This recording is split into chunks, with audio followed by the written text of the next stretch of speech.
Hello and welcome to Drawsome. Once again, we are doing lips today, so we're just going to get into it. Short on time today. I'm always rushing lately. Not rushing my videos, but I just seem to have so much to do.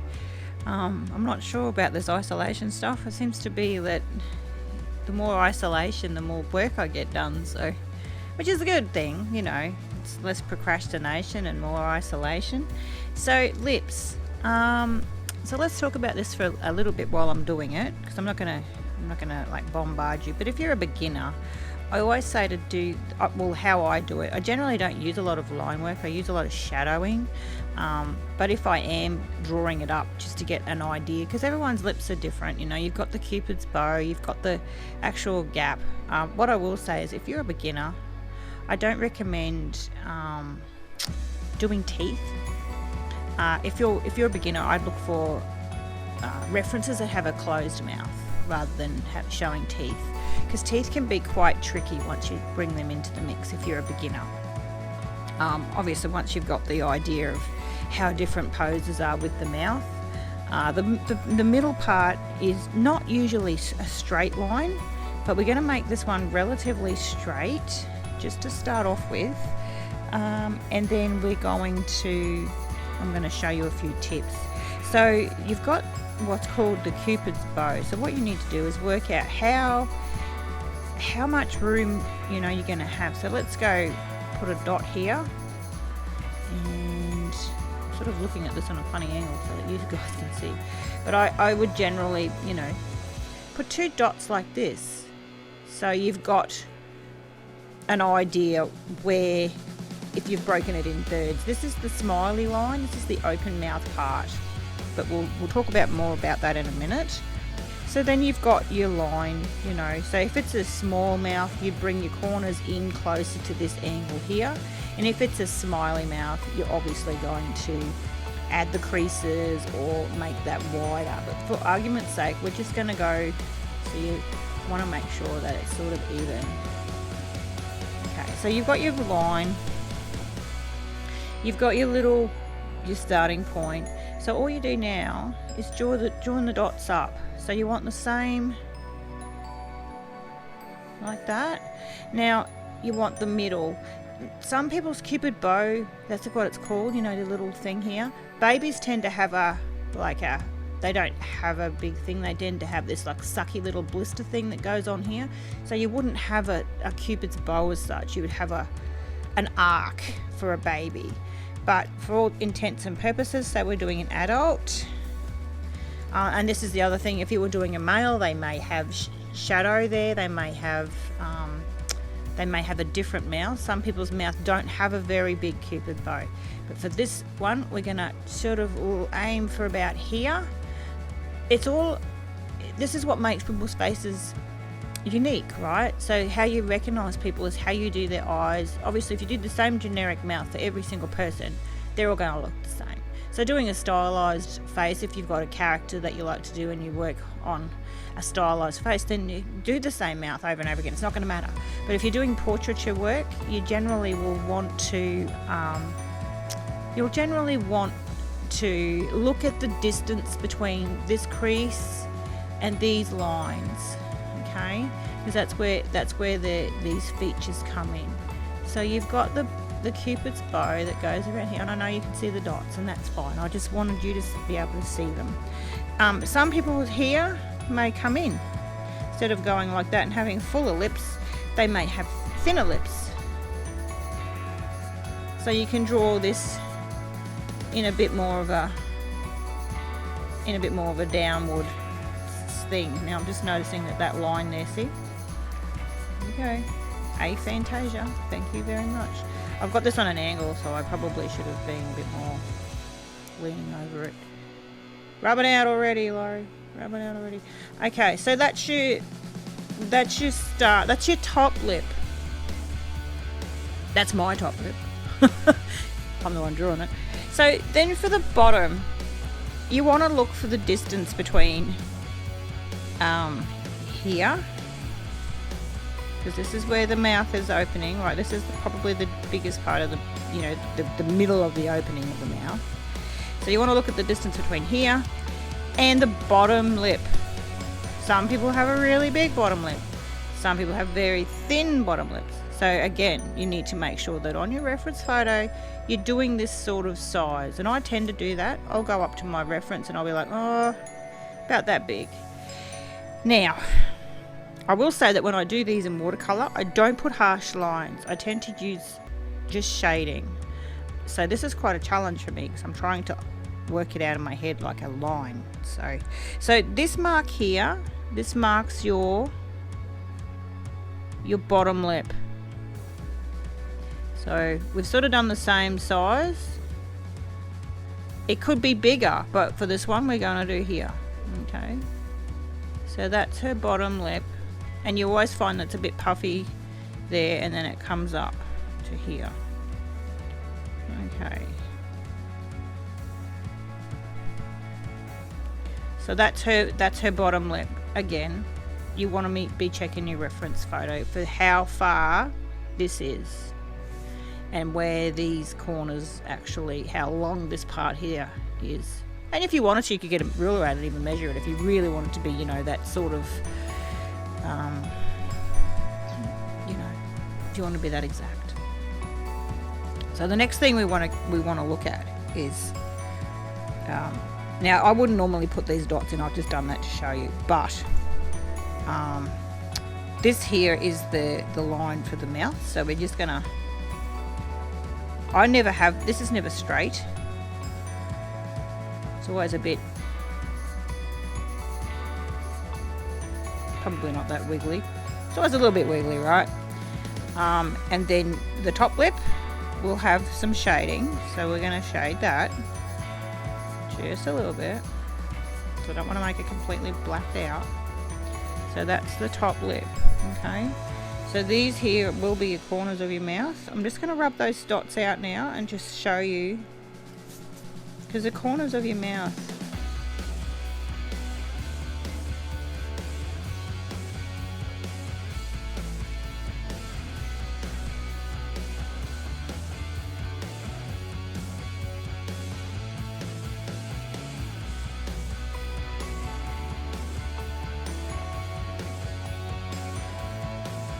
hello and welcome to Laurie's voiceover for the end part of the video. For some reason my recording didn't want to have my voice on it. So basically, what am I doing here? Waiting for the truck to go past. Okay, so we've put the dots in, we've stopped the dog from barking. We are now just thickening up that line and smoothing out the cupid's bow part at the top and making it look like more of a lip, and a bit of shading.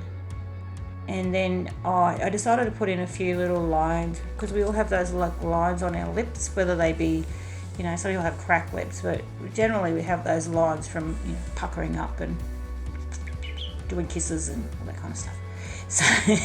So we have lines on our lips that are a bit like fingernails? No, a bit like fingerprints.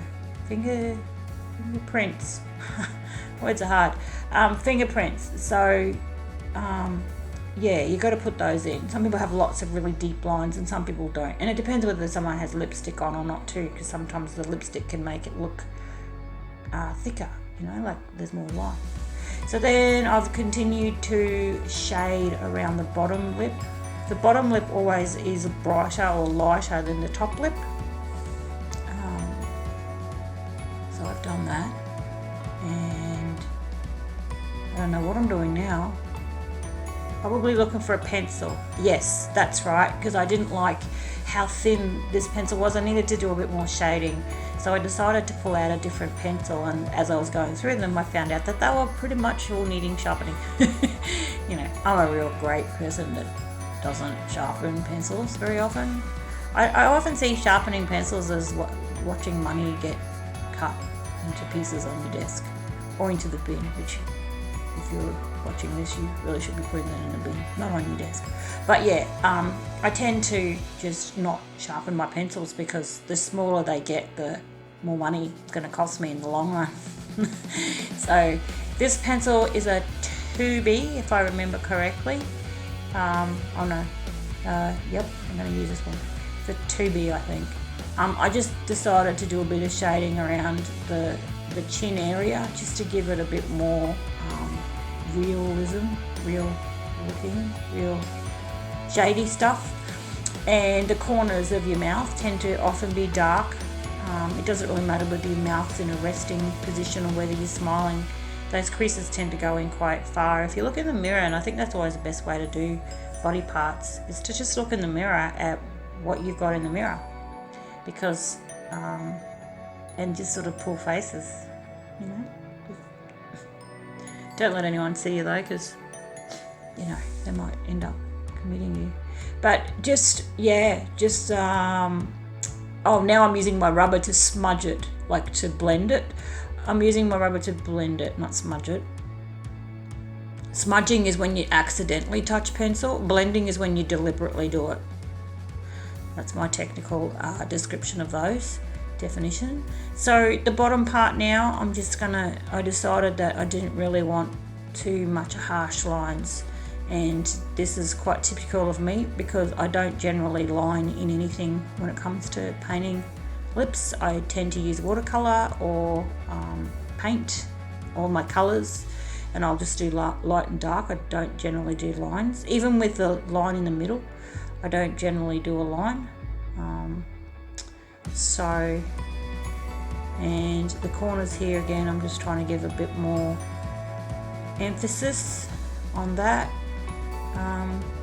So if you do your mouth too wide, then you're going to have to start doing teeth. And for beginners, like I said before, it's not a good idea to do that, because it's a lot harder to get that to look right. People often think that teeth are white, and they're not. Teeth are actually like a grey colour, and they actually vary from person to person. So that would be another aspect of, if you were doing a portrait, if you were doing a portraiture, that's another aspect that you would have to really make sure that you took notice of, because how people's teeth are in their mouth when they smile, whether they're a bit longer or they stick out or what colour they are, is all an individual thing, and it will make a big difference to their face. So I'm just trying to show you now how to make that bottom lip be a little bit more defined. On the chin there, you would have a shadow from the top, from the bottom lip. So you'd want to show that in your face, just to show that there is a chin. People's chins again are different. Some people have no ball on their chin. Other people like me have quite a big golf ball kind of thing going on their chin. Either way, it's all good. And yeah, I don't know what I'm doing there. Fiddling around. I'm fiddling around with a pencil, trying to blend that down. Oh, that's right, I decided that the top lip needed to be a little bit more darker, because a lot of the shade is in the top lip. We tend to think that the top lip sits on the skin, under the nose, but it actually folds under. I'm putting my hand up on my mouth, you probably can't hear me. So you're probably doing lips, if your lips are looking too big, which was a mistake that I was making, that's because you're trying to make the lip sit on top of the face, when in actual fact the lips curl into the mouth, which is a fun fact.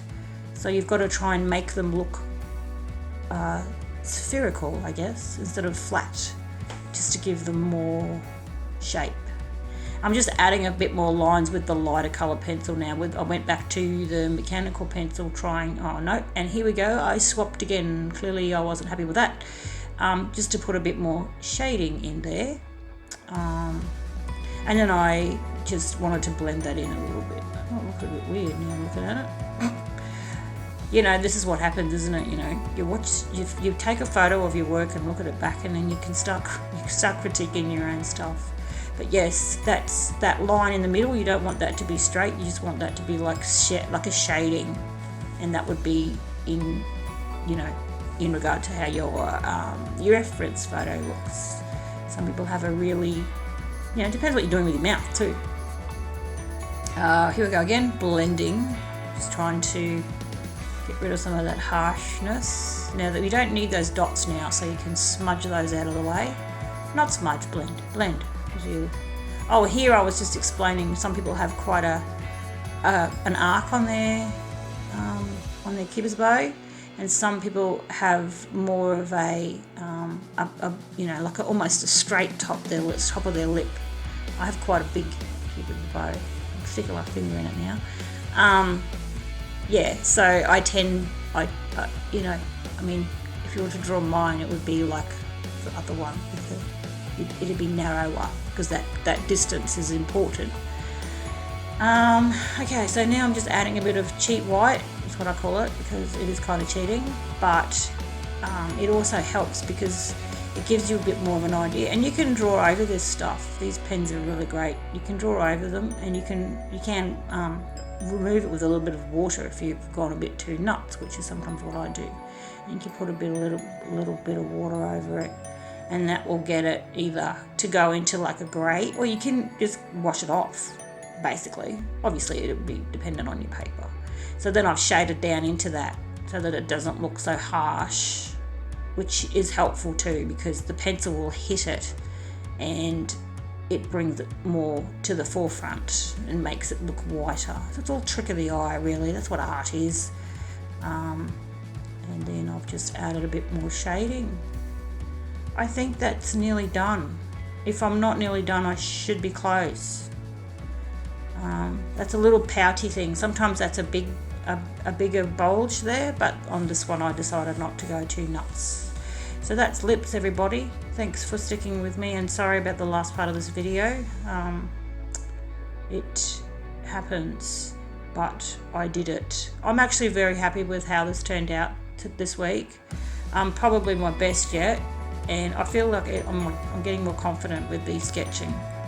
So it's definitely paying off, even though I'm only doing it once a week with the pencil, like full on once a week. I do feel that I am getting somewhere, which is a nice feeling. I do feel like I've succeeded. I really feel a lot more confident with the pencil. So that's me pointing to it because I was proud. Okay, so everybody have a wonderful, wonderful week, whatever you decide to do. Remember to be good to each other and also good to yourself. Thank you for watching.